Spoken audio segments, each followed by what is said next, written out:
Salut tout le monde, c'est Quentin et pour la première fois j'ai testé la 4DX.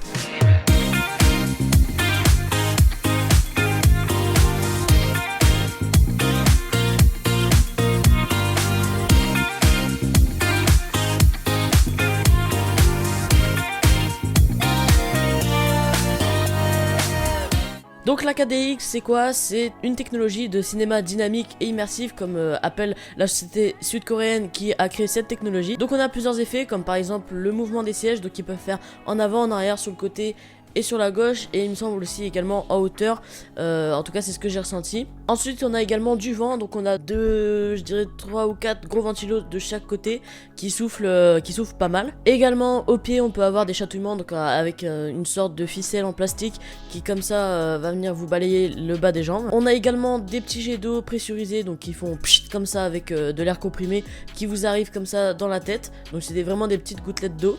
Ensuite on a derrière nous, à droite et à gauche, des petits filets d'air qui arrivent comme ça. Alors par exemple qu'il y a une balle qui traverse l'écran, et ben hop, on a des filets d'air qui reproduisent le son d'une balle qui siffle dans les oreilles. On a également de l'eau qui peut arriver du plafond. Et on a aussi donc des odeurs, mais dans le cas de mon film, qui était donc du coup Free Guys, que j'ai été voir dans un cinéma Gaumont, et bien on n'avait pas vraiment beaucoup d'odeurs, il y a dû en avoir peut-être une ou deux sur la séance. Et également plus rare, on peut avoir aussi des bulles et de la neige, mais ça je pense que c'est vraiment dans des films spéciaux, comme par exemple des films qui seraient un peu sur le thème de Game of Thrones, enfin cet univers là je pense que là on a de la neige, mais là c'était rare. Donc maintenant on va passer à mon avis. Donc le film que j'ai regardé c'est Free Guy, j'étais donc au Gaumont de Valenciennes dans le nord, donc c'était une salle d'à peu près 85 places il me semble, donc elle était quand même assez petite et l'écran était par contre vraiment très très haut. Pour être à peu près au milieu de l'écran j'ai dû me mettre 2 ou 3 rangées tout en haut, donc je pense que si on est vraiment tout en bas, là on voit rien, on doit être comme ça pour regarder le film, ça doit être un peu galère. Mais bref, donc comme je disais, mon film c'était Free Guys, donc un film un peu d'action, jeux vidéo, etc.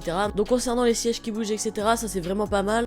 Sur des avis j'avais vu que les gens ils disaient que ça sortait du film, en fait ça bougeait tellement trop qu'on se disait bah c'est bon, quand est-ce que ça s'arrête. Franchement moi je trouvais que c'était quand même assez immersif. Après oui, on est plus dans une attraction que vraiment complètement dans le film, puisque par exemple parfois ça peut être les mouvements de caméra qui sont reproduits avec le siège, ou parfois les mouvements du personnage ou de l'acteur. Donc c'est vrai qu'il y a un peu ces deux facettes là dans le mouvement du siège, mais franchement ça vous sort pas du tout du film. Moi je trouve ça quand même pas mal. Ensuite pour les petits filets d'air comme ça qui arrivent pour les balles, donc dans mon film il y en avait quand même régulièrement des tirs avec des fusils, des armes, etc. Là je trouvais que c'était vachement bien, même si parfois ça faisait pas super réaliste, mais franchement ça dépend des fois. Disons que des fois par exemple une balle va être tirée sur le côté, donc elle vient pas vers nous techniquement, vers la caméra, et ben on va quand même avoir un filet d'air, donc mais franchement c'est pas gênant, ça nous sort pas du film. Ensuite concernant l'eau, donc j'en ai eu quasiment pas au début, vers le milieu non plus du film, et là c'est vers la fin, pendant 1 minute, là ils ont mis de l'eau du ciel, de l'eau depuis le siège comme ça en pressurisé. Il y a également un effet avec stromboscope, donc par exemple lorsqu'une balle est tirée mais vraiment proche de la caméra, ça fait du coup tac un flash comme ça, comme si la balle avait vraiment tiré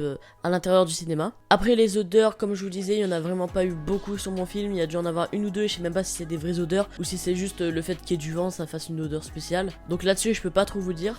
Également sur les effets de vent, donc en fait dès que le personnage est dehors, etc., et bien là ça fait vraiment beaucoup de vent et c'est vachement réaliste. Également dans les sièges, donc ce qui fait partie des mouvements, etc., lorsque par exemple le personnage tombe, et bien souvent on a l'impression qu'on a une boule ou autre, une sorte de bleu quoi, et bien là ça va faire pareil, donc ça fait un peu comme les boules de massage, vous voyez, mais au lieu de vous masser, bah ça arrive comme ça, tac, dans votre dos. Mais franchement c'est par contre j'ai trouvé ça super réaliste. Ensuite on a également des petites vibrations, donc ça c'est je trouve aussi pas mal. Après il y en a eu assez régulièrement dans mon film, mais je pense que ça dépend des films. Ensuite dans une séquence de mon film, le personnage en fait il tombe d'un building, donc en chute libre, et bien là il va y avoir effectivement le vent, donc ça c'est très réaliste, et le fauteuil va bouger comme ça, va vibrer, etc. Ça c'est plutôt bien. Bref, donc pour résumer, je vous conseille vraiment d'aller voir la 4DX, après beaucoup plus sur des films d'action, parce que par exemple les films Disney où il y a quasiment aucune action, bah ça va pas beaucoup bouger, c'est pas très immersif je pense, même si peut-être que pour les films Disney les odeurs ça peut être vraiment pas mal. Et donc personnellement pour au cinéma Gaumont, donc de Valenciennes, qui est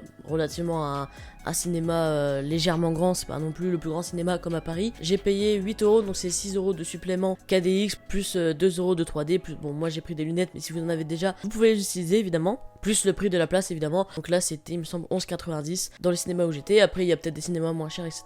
Mais il me semble que la 4DX est uniquement chez Gaumont, comme par exemple les Dolby Cinema, l'IMAX, etc. Gaumont a un peu un monopole. Donc franchement je vous conseille d'y aller s'il y en a un près de chez vous. Après c'est une expérience à tester une fois, je vous dis pas non plus que c'est quelque chose que je ferai à chaque fois, même si je pense que pour des films comme Avatar ou Harry Potter il y en aura plus des nouveaux, mais par exemple des animaux fantastiques, là je pense que ça doit envoyer du lourd au niveau de la 4DX. Mais pour des films comme moi j'ai vu, c'est sympa, mais je pense que c'est pas à faire à chaque fois, c'est pas, ça rajoute pas un truc plus-value où on se dit ah c'est indispensable, si je l'ai pas pour la prochaine séance, ça va me manquer. Là c'est, pour moi en tout cas c'est pas indispensable. Après je trouvais ça quand même vachement bien, et pour le prix c'est pas très cher pour tester, donc je vous conseille de le faire. Sur ce c'était Corentin, si vous aimez cette vidéo un peu bonus là, elle fait 3-4 minutes, c'est une vidéo bonus qui n'était pas prévue. N'hésitez pas à commenter si vous êtes déjà allé dans un cinéma 4DX et à me dire votre petit avis si vous voulez. On se retrouve dans une prochaine vidéo, c'était Corentin, allez ciao.